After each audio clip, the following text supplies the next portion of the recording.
Nuevo 10 películas 100 años, primero del 2022, un poco tarde pero mejor tarde que nunca. Y para recordar, el segmento consta en recomendar brevemente y de forma totalmente subjetiva 10 películas a lo largo de 100 años, de 1920 a 2020, una por década, así que empezamos. Década del 20. Francia, 1928, y el estreno de La Pasión de Juana de Arco de Carl Theodor Dreyer, un director conocido por la famosa Vampire o Day of Wrath, entre otras.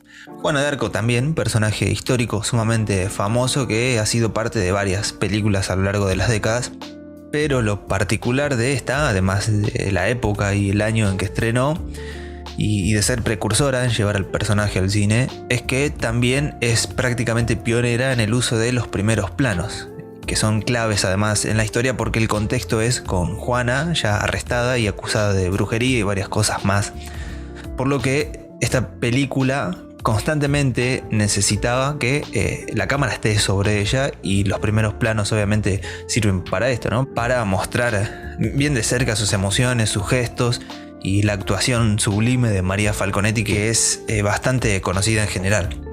Por supuesto, también el contexto da pie a una crítica bastante fuerte a la iglesia como institución y el poco o nulo interés por la fe auténtica que puedan tener sus creyentes, poniendo siempre en primer lugar las apariencias. Sucedió hace 100 años, sucedió antes, sucede hoy y va a seguir sucediendo en el cine y en la vida real.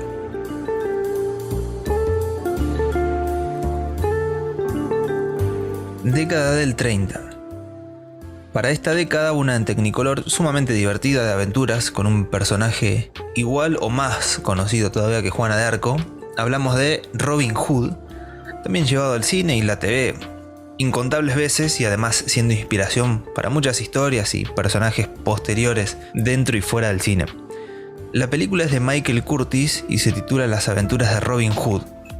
La historia es, en resumen, Robin Hood y sus amigos tratando de devolverle el trono al legítimo rey que fue usurpado por alguien malo. La película es tan simple como genial, buenos contra malos, héroe contra villano, y además el héroe en el medio conoce al amor de su vida, se da el gusto de pasarla bien mientras le mete unas buenas piñas a los malos, tira flechazos y hace piruetas con ropa media ajustada. La particularidad es que la película es espectacular en el sentido literal de la palabra. Es una producción demencial como las que en esa época existían y que se dejó a cargo de Michael Curtiz, el director de la mítica Casablanca, y que ya venía de varios años filmando. Esta película es antes que Casablanca, pero Curtiz ya era alguien de renombre. Y muchas de esas películas fueron parte del género de terror, como la famosa The Walking Dead, y también junto a él estuvo en la dirección Keighley, una persona mucho menos conocida pero que también tenía cierta experiencia dentro del cine. Una película en definitiva para pasarla bien.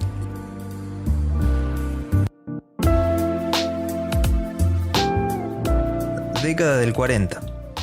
El año es 1943 y la película se titula El Cuervo, que no tiene nada que ver con Tinelli, y está dirigida y coescrita por Henry George Clouzot, un director que recientemente ha sido nombrado en relación a Last Night in Soho, pero que a decir verdad no tiene mucho que ver. Lo que sí es verdad que El Cuervo es tal vez su mejor película, incluso mejor que otras más conocidas como Diabolic o Wage of Fear.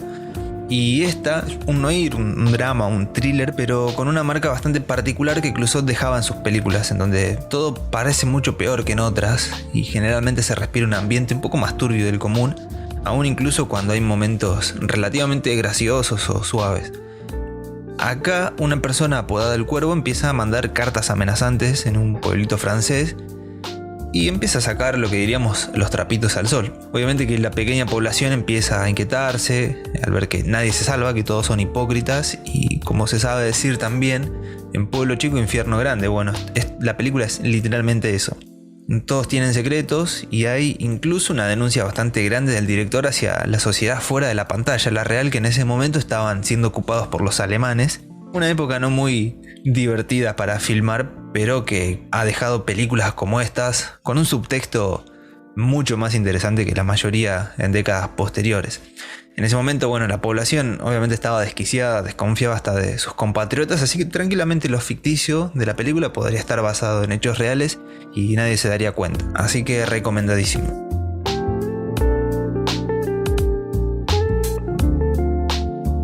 Década del 50. Para esta década no me voy a extender mucho para esta película porque es muy amplia. Es la famosa película crepuscular que cierra círculos, que tiene autoconciencia, que habla del recuerdo, de la vejez, del cine, el teatro, el amor, la depresión, la vida, la muerte. Habla de todo básicamente. El título es Limelight, pero es muchísimo más conocida por estos lados como Candilejas. Seguramente a más de uno le suene porque es uno de los últimos trabajos y prácticamente la carta de despedida de Chaplin, de quien no hay mucho que decir, en donde retoma su papel constante de payaso, acá bastante literal, y empieza a cuidar de una joven a la que le salvó la vida, se quiso suicidar, se quiso matar, y a su vez va lidiando con su propia vida ya en sus últimos años. Generalmente se menciona, como para remarcar algo, el hecho de que en la película también aparece Buster Keaton, otra de las personalidades gigantes que tiene el cine mudo y el cine en general. Es un detalle para nada menor y sí, aparece muy brevemente, pero comparten una de las escenas para mí más emotivas que recuerdo, por lo menos de la década. Como dije, para hablar de la película hay que extenderse muchísimo, así que mírenla. Década del 60. Dejamos los dramas un poco de lado y pasamos al terror bueno, que en esta ocasión va a estar representado por La Residencia de Narciso Ibáñez Serrador, un yoruba, un uruguayo español que se dedicó mucho al género, principalmente en TV, pero que tiene dos películas tremendas. Una es esta y otra es bastante famosa, por cierto, ¿Quién puede matar a un niño? En este caso, La Residencia presenta una casa tipo residencia, valga la redundancia, y por si no quedó claro, en donde solo hay mujeres, jóvenes, adolescentes, bastante picantes, digamos, y puntos suspensivos. La directora también es mujer y bastante mal llevada, con una particularidad. Vive con su hijo adolescente, el único varón en toda la casa, y que además es bastante rarito. No sale mucho de su pieza, digamos que es una especie de gamer actual, solo que se entretenía con otras cosas.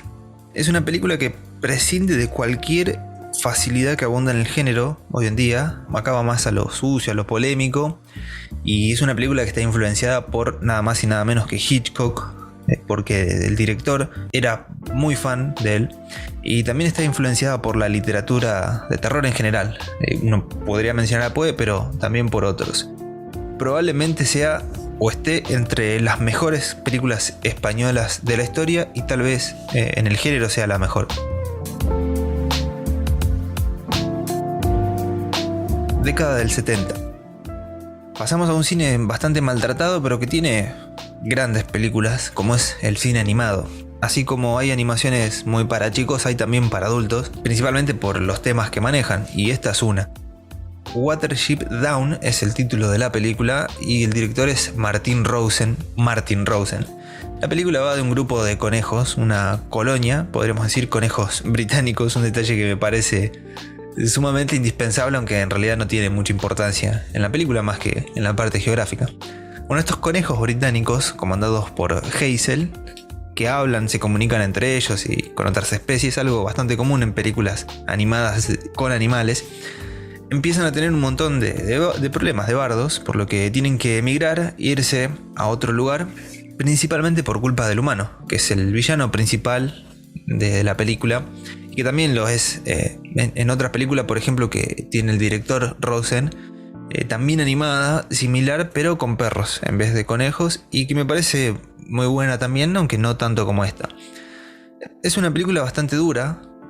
Podríamos decir que es brutal, no es un dibujito para pasarla bien, aunque uno se la mostraría a un niño de esos que son medios blanditos, bueno, es para sentarlo y que aprenda un poco. Incluso por momentos la película roza el gore o el terror, algo que tal vez hoy en día es más común en la animación, pero hace 40 años atrás ver algo así en dibujito y con un tema central relacionado al medio ambiente y al humano arruinando todo, no era algo demasiado común, así que creo que es una de las películas animadas indispensables.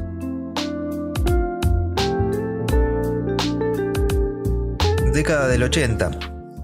Y dejamos un poco atrás el dolor y la sangre y pasamos a una comedia hecha y derecha, tal vez un reflejo bastante acertado de lo que fue la década del 80, una década bastante divertida y que dieron incontables veces en televisión, y seguramente si alguno de los oyentes fue niño en los 80, finales de los 80, principios de los 90, la habrá visto. El título original es Aviones, trenes y automóviles, pero la traducción es 1000 veces mejor y más fácil de reconocer. Mejor solo que mal acompañado. Además es de esos casos en donde la traducción es bastante narrativa, porque la película de John Hughes, que es un abonado a la comedia y también es muy conocido por Breakfast Club o Ferris Bueller, por ejemplo, trata de un tipo ejecutivo, una persona ejecutiva, Steve Martin, que quiere regresar a su hogar para pasar el día de Acción de Gracias con su familia. Pero tiene la mala suerte de encontrarse con un vendedor sumamente pesado en kilos y pesado también en personalidad, y bastante mufa, que es el fallecido John Candy, también un gran actor de comedia, y lo empieza a seguir por todos lados, le va arruinando el viaje, en definitiva, de todas formas posibles. Es una comedia de las que ya no existen y que, además de hacerte reír un par de veces, también deja la superficialidad de lado y termina siendo una película con un mensaje bastante humano y que más de uno tendría que tener en cuenta. Década del 90. Para la última gran década del cine, una película de un director tan reconocido como polémico, Sun Chaser, de Michael Cimino, que a su vez es la última película que hizo, el último trabajo. De Cimino hablamos en un episodio dedicado a Thunderbolt and Lightfoot, un episodio de podcast que pueden encontrar en nuestro canal. Y también mencionamos brevemente Sun Chaser, pero vale la pena recomendarla porque, además de pasar muy por abajo del radar, es una mezcla de acción y aventura con momentos de road movie, pero con un registro bastante alejado de lo que sería el humor o la aventura. En realidad es de un oncólogo, que es un doctor que es secuestrado por un preso que tenía que revisar, que examinar, y que al enterarse que está en las últimas, que tiene un tumor, decide escaparse y se lleva al doctor como rehén, pero empieza a darse un viaje medio místico. La película tiene la particularidad de mostrar muchos paisajes, muchos exteriores, y como en cualquier película de Cimino está excelentemente filmada, la fotografía es muy superior al resto de las películas.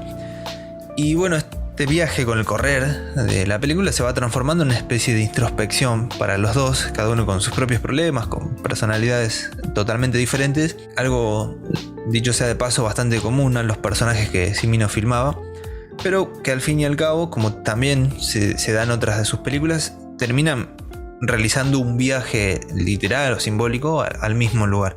Así que es una gran película noventera para mirar.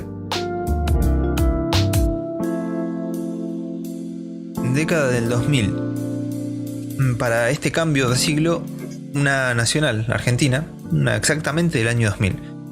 Felicidades, de Lucho Bender. La película, en resumen, retrata, mejor dicho, la felicidad totalmente impostada que generan las fiestas. Está ambientada en época de Nochebuena, de Navidad. Días especiales en donde siempre se pinta todo como un día de disfrute, de alegría, más en una cultura como la nuestra, la argentina, pero que en realidad esconde una cara bastante oscura detrás.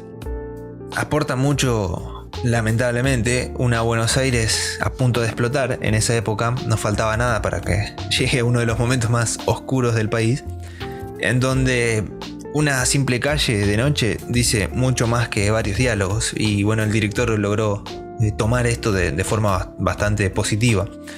Personajes tan marginales como graciosos, buscando algo durante toda la película. Son historias paralelas, diferentes, que se van uniendo por determinadas razones y que abordan el humor, la soledad y el drama por igual. Incluso se respira una argentinidad tremenda, desde los nombres que la protagonizan, los personajes, los actores muy reconocidos, pasando por un simple diálogo, gesto muy, muy argentino, muy nacional. Podés terminar la película sintiéndote más solo de lo normal o más acompañado que nunca, sabiendo que por ahí también hay personas como uno. Década del 2010, o sea, de 2010 a 2020. Y ya para terminar el video, la infaltable película asiática. En este caso, una bastante contemporánea, que es del año 2016, a cargo de un director también bastante familiar entre los más cinéfilos, Creepy, de Kiyoshi Kurosawa, que es un director bastante asiduo al terror, pero en esta se va más por el lado del thriller. Tiene momentos la película, pero va más al thriller. Incluso podríamos afirmar que es de la infame categoría thrillers psicológicos, en donde generalmente las películas son bastante mediocres, pero esta no es el caso, es muy superior al resto. El centro de la película es un policía que está investigando una familia desaparecida y a su vez él mismo con su familia se está mudando. Y se encuentran con un vecino muy turbio, turbina en exceso, muy raro, que ya con la cara sabes que es el malo de la película, eso no se esconde, lo es, pero se va revelando de una forma mucho peor de lo que uno pensaba. Incluso el ritmo de la película va creciendo de manera espectacular y el laburo de Kurosawa para construir los personajes y que llegue al punto al que llega la película también es buenísimo. Y toca un tema bastante polémico que es mejor no contar porque va a arruinar en buena parte de la trama, pero que el director supo utilizar también de forma excelente. Así que una gran película asiática contemporánea y muy recomendada. Y bueno, así termina el 10 películas 100 años de esta ocasión. Pueden suscribirse al canal, ver más recomendaciones, videoanálisis o escuchar nuestro podcast, lo que quieran. Nos encontramos en la próxima.